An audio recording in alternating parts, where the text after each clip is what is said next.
এই মুহূর্তে মুক্তিযোদ্ধাদের পক্ষ থেকে অবিলম্বে এখনই খুনি হাসিনার সরকারের পদত্যাগ দাবি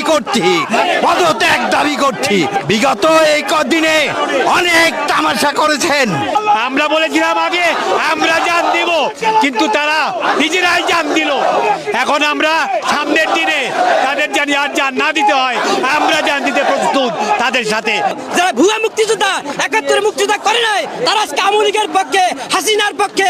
সুতরাং সারা দেশের বাংলাদেশের মুক্তিযোদ্ধারা যারা দেশ স্বাধীন করেছে, তারা আজকে জনতা ছাত্রদের পক্ষে। এই কথা আমরা বলতে পারি আপনাদেরকে, আমরা হাত দিয়ে গল করে হাত দিয়া। যে পর্যন্ত ছাত্রদের এই দাবি, আমাদের জনগণের ভোটারদের দাবি মানে না হইবে, সে পর্যন্ত হাসিনার পতনের পর্যন্ত আমরা শেষ পর্যন্ত দিয়ে আবার রক্ত দিয়ে আমরা মাঠে থাকবো ইনশাআল্লাহ।